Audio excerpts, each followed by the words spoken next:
Supriyati dari Prodi Manajemen Fakultas Ekonomi dan Bisnis Universitas Syah Kuala.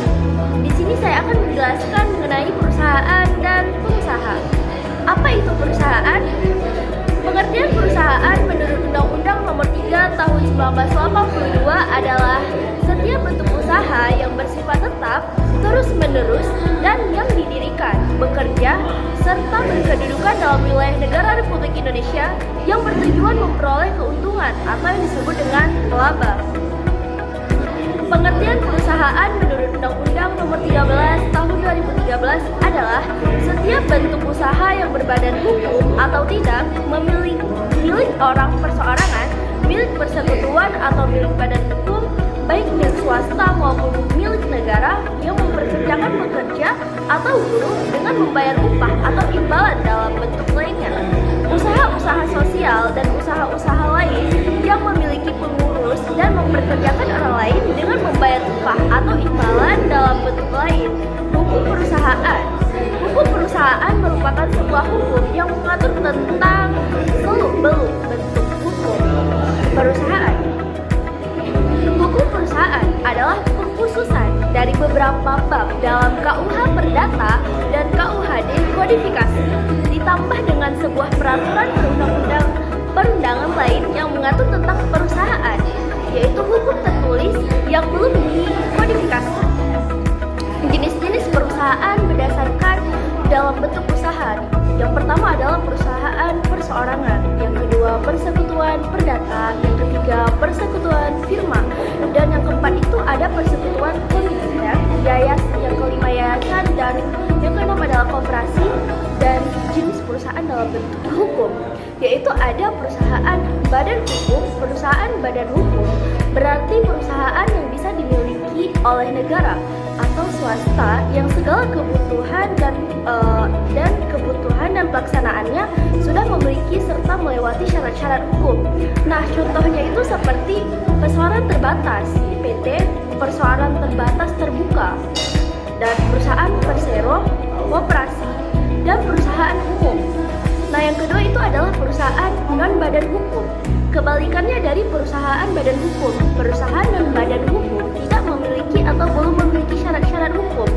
Nah, ia bisa didirikan oleh individu, sekelompok orang, maupun melalui kerjasama perusahaan lainnya. Contohnya nih, adalah perusahaan perseorangan, firma, CV, persekutuan perdata atau privat, yayasan atau foundation.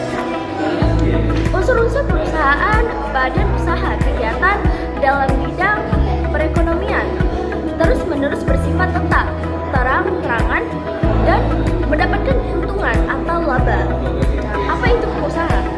Pengusaha adalah orang pribadi atau badan dalam bentuk apapun yang dalam kegiatan usaha atau pekerjaannya menghasilkan barang, mengimpor barang, mengekspor barang, melakukan usaha perdagangan, memanfaatkan barang tidak berizin dari luar daerah pabean, melakukan usaha jasa atau memanfaatkan jasa dari luar daerah pabean.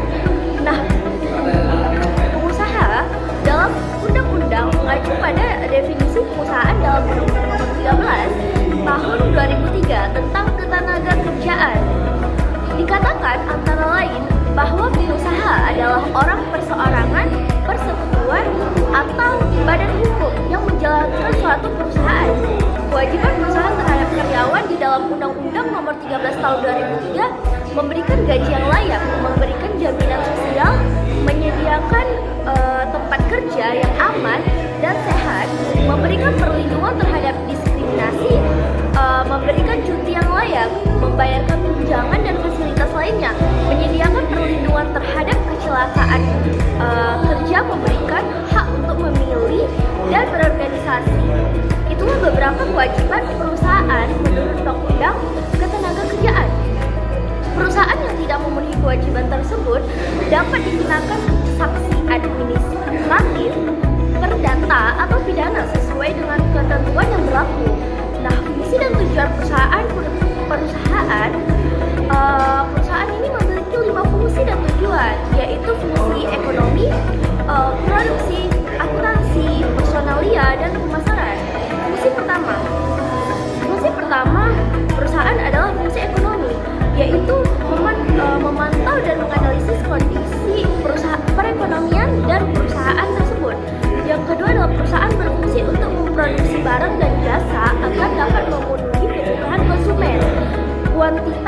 kualitas dijaga dalam proses produksi.